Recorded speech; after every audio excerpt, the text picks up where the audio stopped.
जो भी पुरुष धनी, जो कंजूस स्वभाव का है, अपने धन का चिंतन करके बड़ा सुख अनुभव करता है। इतना बैंक बैलेंस, इतना और जोड़ लेंगे, इतना, कम से कम इतना हमें नाम में प्रेम हो जाए।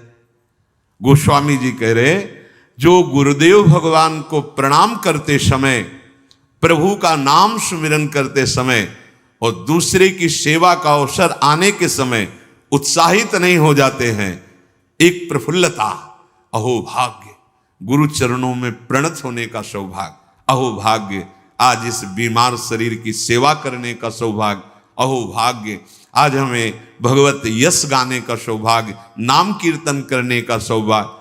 बोले जिनके ऐसे समय में पुलकावली नहीं आती, आनंद नहीं आता, तो धिक्कार है उनके जीवन को, वे जीवित मृत के समान है। नाम, जीवे दया, नामे रुचि और वैष्णव सेवा। ये जो वैष्णव सेवा है, इसको हम इस भाव में ले लेते हैं कि खिला पिला दिया या वस्त्र दे दिया तो ये वैष्णव सेवा हो गई। ये एक बाह्य सेवा का अंग है, इसे पूर्ण सेवा नहीं कहते। जैसे वैष्णव सेवा तो एक दो ऐसे भगत की, फिर हम एक दिन रोज एक संत का बना के दे, ये बाह्य सेवा है। अच्छा है, करो, भगवान तुम्हें दिए हैं तो ऐसा, बका पूर्ण सेवा इसे नहीं कहते। पूर्ण सेवा, ध्यान से सुनिए, पूर्ण सेवा होती है जब हम किसी भी संत महापुरुष की आज्ञा के अनुसार अपने जीवन को चलाते हैं। अगर हमारा संग अच्छा, वो संग केवल मनुष्य शरीर का ही नहीं, वो वस्तु का हो सकता है, वो स्थान का हो सकता है, खान पान का हो सकता है, साहित्य का हो सकता है, दृश्य का हो सकता है, इंद्रियों का हो सकता है, अच्छा या बुरा संग। वैष्णव सेवा का तात्पर्य है किसी एक महापुरुष के वचनों को अपने जीवन का आदर्श मानकर इन सब संगों का त्याग कर दे, उसे सत्संग कहते हैं।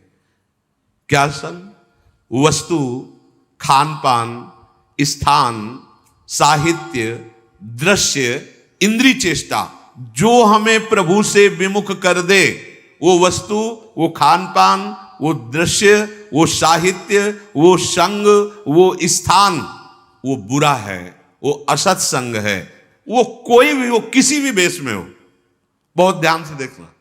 वैष्णव सेवा का तात्पर्य है किसी भी महापुरुष के, उसके वचनों के अनुसार, क्योंकि हम सबके वचन तो एक साथ पालन नहीं कर सकते, तो किसी एक महापुरुष को अपना आदर्श प्रत्येक उपासक मानता है। एक जीवन में आदर्श महापुरुष होते हैं।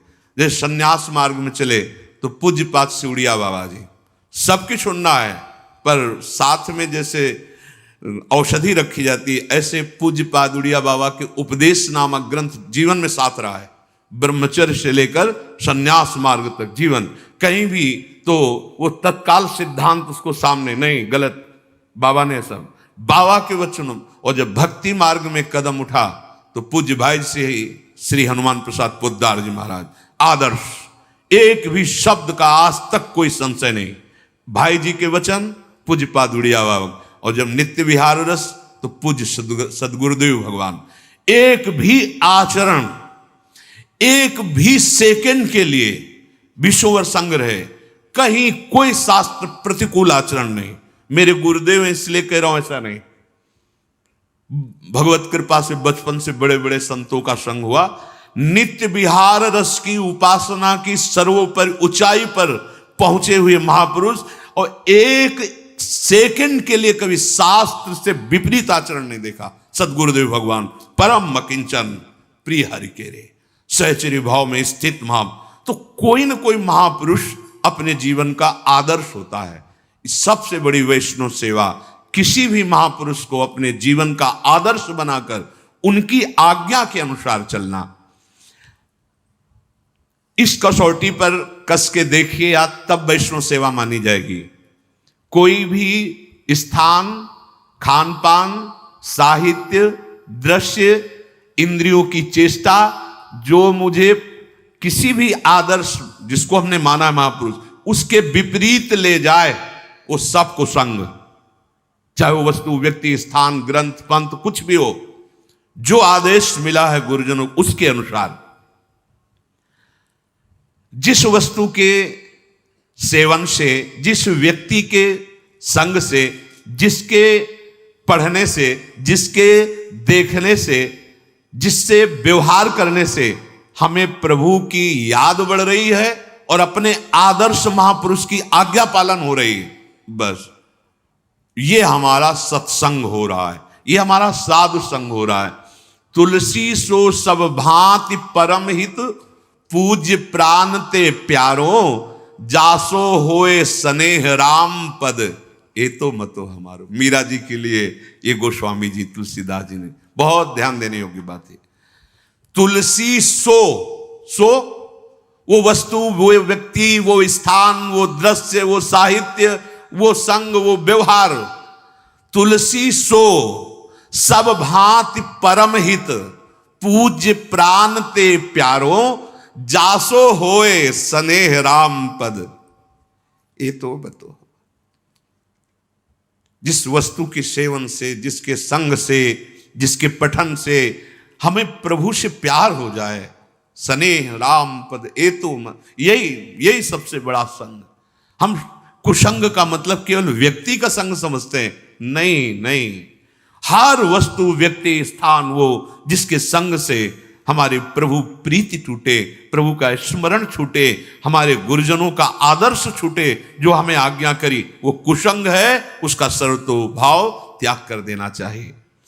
यदि बड़े से बड़ा अपमान, बहुत ध्यान देना, बहुत अमृतमयी बात है, बड़े से बड़ा अपमान, बड़े से बड़ा दुख तुम्हें भगवान की याद में डुबो दिया, तो धन्य है वो अपमान और धन्य है वो दुख, और धिक्कार है उस सम्मान और सुख को जिसने भगवान की विस्मृति करा दी।